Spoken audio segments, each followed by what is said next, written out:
O mundo espiritual, invisível aos nossos olhos, está mais presente em nossas vidas do que imaginamos. Começamos a análise de uma obra que nos mostra claramente o quanto o que pensamos e cultivamos pode influenciar a nossa vida, nossos deveres espirituais e a nossa saúde física. Apresentamos o podcast baseado na obra Trilhas da Libertação, com Guaraci de Lima Silveira. Olá, meus irmãos, olá, minhas irmãs, que estão aqui conosco no estudo do livro Trilhas da Libertação, do Manuel Filomeno de Miranda, na psicografia do Divaldo Pereira Franco. Estamos iniciando o nosso capítulo, de número 19, Cilada Perversa.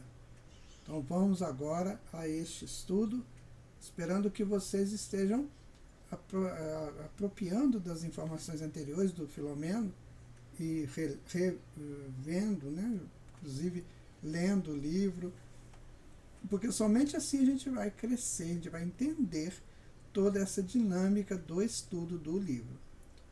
A amarga experiência sofrida por Dona Armênia, lembra do marido dela, que chegou embriagado e teve aquele processo todo, quase que matou Dona Armênia, que era uma médium, lá do centro. Então, o Filomeno está dizendo, a amarga experiência sofrida por Dona Armênia levou-me a largas conjecturas que não pude evitar. Um observador apressado e superficial, diante da ocorrência, informaria que parece haver uma tendência masoquista entre as pessoas portadoras de fé religiosa que se atarem ao sofrimento, transformando a terra em um vale de lágrimas. A verdade, no entanto, é diversa. O sofrimento decorre do processo de desgaste natural do corpo, das agressões sofridas pelo organismo, da degenerescência celular, dos conflitos emocionais e transtornos mentais. Todos eles, porque os seres que os padecem em si mesmos ainda somos espíritos imperfeitos que nos equivocamos. Produzem efeitos danosos, de que não nos liberamos senão por meio da dor. Igualmente poder-se-ia lograr o mesmo resultado por meio dos recursos do amor, pela abnegação, devotamento, fraternidade, perdão, o que constituiria um comportamento ideal. Como só raramente elegemos a conduta edificante, somos surpreendidos pela colheita afligente que resulta da nossa sementeira anterior, arbitrária e danosa. Quando nos resolvemos pela alteração das atitudes morais, tornando-as saudáveis, eis que o sofrimento baterá em retirada e fluiremos à plenitude. Então, o que ele está dizendo é uma coisa muito, muito necessária para os nossos entendimentos. Você quer parar de sofrer? Você quer parar de ter dor, de ter enfermidades, de ter dissabores? Então modifique. Modifique a tua forma de entender a vida, de viver a vida. Apesar de ainda se apresentar como planeta de provas e expiações, a Terra é uma escola de bênçãos, onde aprendemos a desenvolver as aptidões e aprimorar os valores excelentes dos sentimentos. Isto dentro da oficina de reparos e correções, com recursos hospitalares à disposição dos pacientes, que eles chegam à economia social.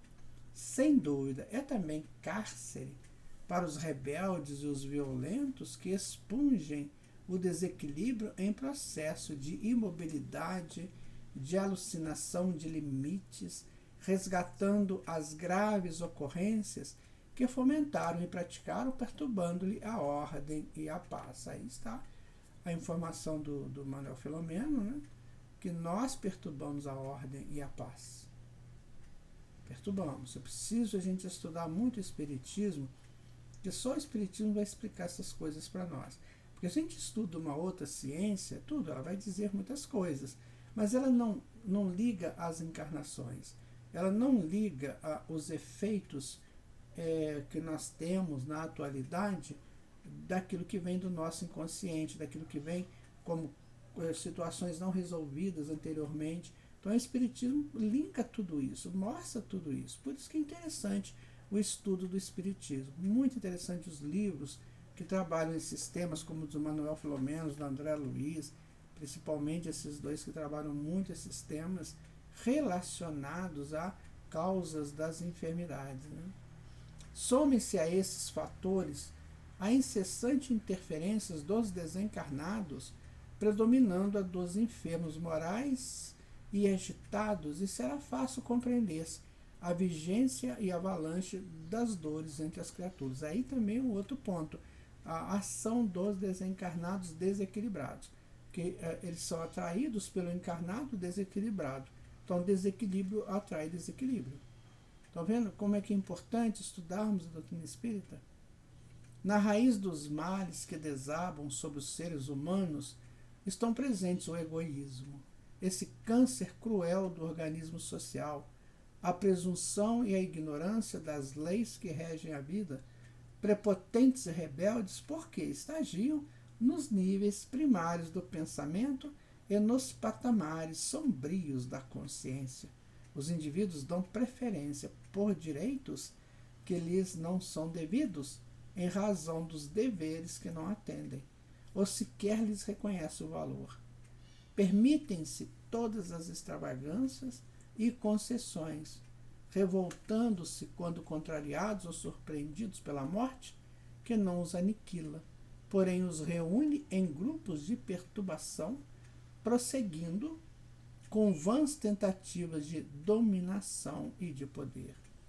Sendo o mundo físico um pálido reflexo do espiritual, as ocorrências de um refletem-se no outro com a mesma intensidade e inevitável intercâmbio de ações e reações. Então, somente com o estudo cuidadoso do comportamento humano, sob a inspiração do pensamento espírita, particularmente por meio da ótica da reencarnação e da comunicação mediúnica dos espíritos, o ser pode entender com clareza a vilegiatura carnal, suas implicações, possibilidades e metas. É o que nós dissemos antes. Né? Se nós não estudarmos a doutrina espírita, nós vamos continuar com esses problemas. Por quê? Porque a gente não sabe a causa. A doutrina espírita trabalha a causa dos nossos problemas, não só os efeitos. Não é só tomar um remédio, né? Fazer uma fisioterapia ou alguma coisa nesse sentido. Tudo isso é válido, porque você está tratando dos efeitos. Agora, como é que eu elimino a causa disso? Tá bom? Então eu elimino a causa conhecendo a causa. Aí o Espiritismo pode nos ajudar nesse sentido. Por isso que ele é consolador, que ele é confortador e que cura. Mas tem que ter a instrução. Porque somente instruído o ser pode tirar de si aqueles germes, aqueles núcleos do mal que ele traz consigo. Somente com o estudo cuidadoso do comportamento humano, sob inspiração do pensamento espírita, né, é que nós conseguiremos tudo isso.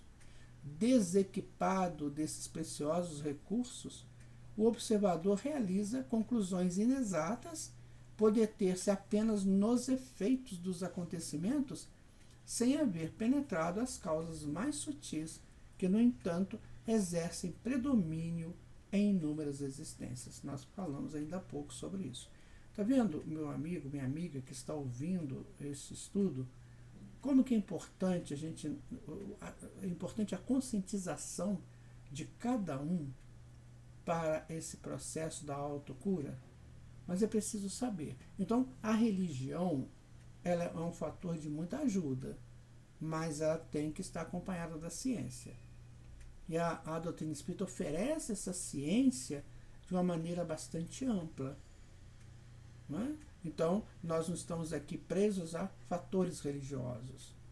Nós estamos buscando um conhecimento científico que, junto com a nossa religiosidade, nos liberte dos nossos processos que nos causam aborrecimentos, sofrimentos e interações com aquilo que a gente chama de dor, enfermidade, né? De destrono do espírito, depois parte para uma angústia, para outros sintomas, né, que vão acontecendo, como depressões, como pânicos, né, e aí pronto, o espírito está vencido. Então, por isso que nós indicamos aqui o nosso estudo espírita. Naturalmente, enquanto o Dr. Carneiro e Vicente atendiam a médium abnegada, Fernando e nós acompanhávamos o jovem ao tratamento cirúrgico. Lembra que ele foi esfaqueado, né, pelo pai, buscando impedir a interferência dos reais agentes da lamentável agressão. Logo depois vieram os benfeitores, que permaneceram no pronto-socorro, ajudando inclusive outros pacientes, já que o amor de Deus luz ampara todos quantos lhe fazem receptivos. Isso aí também é importante, tá? Não adianta você pedir se você não se fizer receptivo. Então, pede ajuda, você vai lá no hospital, você pede ajuda dos médicos, né, dos enfermeiros atenciosos que estão ali, mas é preciso você também se tornar receptivo, assim também no campo espiritual. Não adianta ficar pedindo ajuda a Deus, aos espíritos, se eu não me faço receptivo, se eu não acredito que eles possam me ajudar. Então isso é importante no processo da ajuda desses mentores. Ao despertar, o esposo agressivo e alcoólatra, vendo-se internado em um hospital psiquiátrico, foi informado da ação infeliz que patrocinara e de que se recordava nebulosa, vagamente, deixando-se resvalar pela revolta, a princípio, depois pelo abatimento físico e moral. Atendido de emergência e sendo cirurgiado imediatamente, Alberto teve a vida poupada, o filho dele, né? Passando a convalescência algo agitada. À tarde do dia imediato, Dona Armênia teve permissão para visitar o filho, havendo deixado as crianças com a mesma dedicada vizinha que a acudira, logo que ficaram terminados os seus afazeres domésticos. O encontro entre mãe e filho foi assinalado pelas lágrimas e dores silenciosas. Após alguns instantes, a genitora interrogou: "Você já perdoou seu pai, Alberto?" O jovem sorriu canhestramente e respondeu: "Papai é um doente, mais digno de compaixão e tratamento que mesmo de perdão." "Muito bem, meu filho", redarguiu a genitora.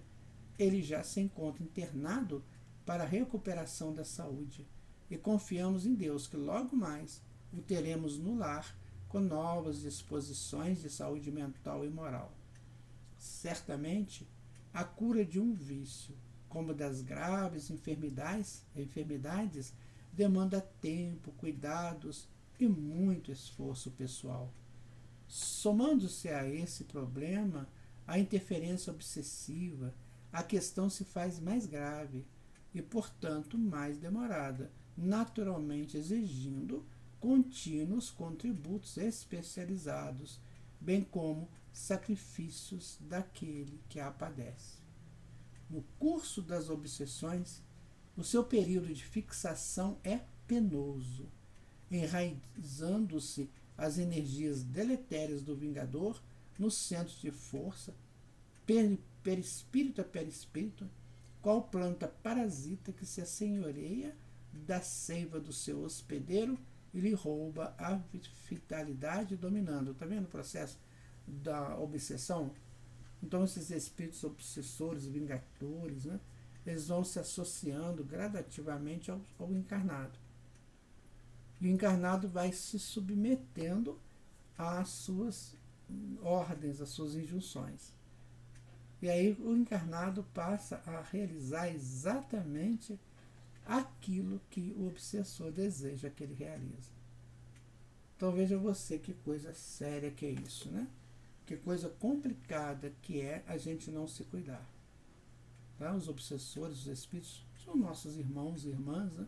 Que estão num processo aí de vingança, de status menos formal no campo dos avanços espirituais. E aí vão fazendo aquilo que eles acham que pode ir. Né? Tá vendo? Muito sério. Então por isso que nós temos que estar sempre vigilantes, sempre com frequências elevadas, sempre cuidando de onde nós vamos, o que nós vamos fazer, né? Porque pode ser que numa dessas saídas invigilantes a gente tenha esse problema instalado em nós. Às vezes nós temos essa dificuldade já vindo do passado e aí nós somos encontrados por aqueles a quem ferimos. E se eles não estão numa sequência melhor de vida, com certeza eles podem nos prejudicar muito. Cuidemos, minha gente, porque na hora que você se cuida, também o obsessor se cuida. Ele vai pensar, não vou conseguir nada não, e está mudando. Então ele vai também procurar a mudança dele. Agora, enquanto estivermos aí nos aceitando mutuamente no campo das desorganizações morais, éticas, né, nós podemos estar atraindo esses irmãos e irmãs. Habituado ao clima ora psíquico, ora físico, ou a ambos simultaneamente, o obsidiado raramente resolve-se por uma mudança de comportamento, qual ocorria com o paciente em tela. Após cada carraspana, arrependia-se, desculpava-se, fazia promessas, o que constituía uma prorrogação verbal fácil, logo retornando às práticas alcoólicas nas quais sentia prazer. Esse é o caso lá do pai do menino, né? Quer dizer, prometia e nunca realizava. E estava sempre buscando de novo as bebidas alcoólicas. Bebida alcoólica é um perigo, minha gente. No princípio você fala que domina, pode ser que chegue uma hora que não tenha mais esse domínio. E isso não tem tempo. Depois de tantos anos. Não. Isso depende de cada criatura e o seu envolvimento anterior, encarnações anteriores com o álcool. Costuma vir com uma força que em pouco tempo a pessoa não consegue mais dominar e quer beber o tempo todo. Dessa última vez, porém, a sua embriaguez extrapolou os limites do tolerável, por pouco não roubando a existência corporal da esposa ou do filho, vitimado por si mesmo e pela entidade perversa a quem facultava o intercâmbio. Assim sendo, as expectativas de Dona Armênia quanto à saúde do marido provavelmente não se tornariam realidade imediata após a terapia convencional do hospital psiquiátrico. Ademais, como a polícia fora acionada e houvesse acontecido a cena de sangue, ele necessitaria explicar junto às autoridades, logo recuperasse a lucidez e estivesse em condições de paradepor. Para a senhora sensível, esses fatos constituíam áspera provação. Percebendo que o filho experimentava desconforto, motivado pelas dores da agressão, a abnegada genitora recorreu ao auxílio da enfermagem, enquanto orou em silêncio, dominada por grande unção. Vicente, o espírito desencarnado, que a acompanhara até ali, utilizou-se do momento e, unindo-nos em um pensamento de amor, aplicou no paciente energias calmantes e revitalizadoras, levando-o ao sono reparador. A mãezinha, Dona Armênia, nada mais podendo fazer, retornou ao lar, evitando visitar o marido a conselho médico, a fim de dar-lhe tempo para as necessárias reflexões. Enquanto sucediam esses pormenores, o indigitado obsessor dialogava com amigos da mesma espécie. Na próxima oportunidade, falava, rilhando os dentes com ferocidade, lograrei êxito, que somente adiei de modo a deliciar-me com as demoradas aflições da família. Sentindo-se projetado na malta onde se exibia, prosseguiu. temos instruções especiais para a programação dos nossos ataques aos atúrdios cordeiros do Evangelho. E estrugiu ruidosa gargalhada com sarcasmo ao anunciar a palavra cordeiro, logo dando curso à arenga ridícula. Utilizar-nos-emos do reilho e da brida, isto é, da violência que irrompe inesperadamente e alcança o alvo, desarvorando a todos e fazendo lavrar o incêndio do ódio, levando tudo a perder. Ou então, sutilmente trabalharemos em seus sentimentos, despertando-os, estimulando-lhes as áreas da emoção com as quais somos afins, de modo a envolvê-los em bem urdidos planos que fomentam o prazer e logo a desgraça. Conduziremos até eles pessoas licenciosas, sem escrúpulos, que se fascinarão com as suas ideias, objetivando outros interesses, que trabalharão sob nossa indução até a eclosão de problemas perturbadores, de escândalos ruidosos, de deserções contínuas, minando as bases da sua decantada fraternidade. E não ficaremos aí, porquanto dispomos de tempo e oportunidade para levar adiante essa luta sem quartel, dela saindo vitoriosos.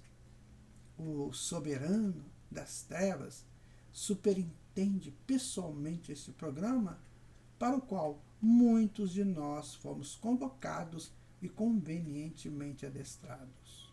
Não faltará quem acredite, diante da execução do nosso plano, que defronta uma alucinação, fantasias mediúnicas, perturbações e transtornos mentais, o que mais ainda nos ajudará no cumprimento do nosso dever.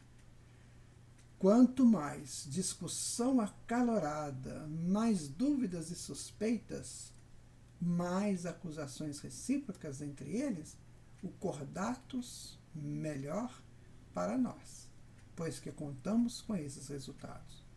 A união fortalece, a separação desagrega, como é sabido. E ele prosseguiu com doestos de ameaças enquanto permanecemos em paz, aguardando os futuros acontecimentos. Afinal, o grande desafio da evolução é a forma de enfrentar as dificuldades e superá-las. Vocês observam, prezados amigos, amigas, como que eles fazem uma urdidura para criar o mal. São os espíritos que ainda não entenderam o valor da luz. E eles vão fazendo isso. Vão pegando os incautos, aqueles que se acham poderosos, donos da verdade, donos de si, somente pelo campo do orgulho e do egoísmo. E aí vão tornando essas pessoas suas presas. E essas pessoas vão se desvinculando das propostas sociais e familiares antes guardadas por eles, por essas impressões fantasiosas e que vão gradativamente apavorando o ser e fazendo o ser fugir exatamente para os braços deles. Cuidemos nós, cuidemos os médiuns, cuidemos as pessoas que não têm trabalho no campo da mediunidade, mas que estão aí junto com seus familiares, junto no social, de uma maneira mais tranquila, mas fique atento, porque de uma hora para outra podemos estar sob a guarda e sobre a agressão desses espíritos. Vigiemos e oremos, como nos disse Jesus. Muito obrigado, até o nosso próximo capítulo. Fiquem na paz de Deus, que Ele os abençoe sempre.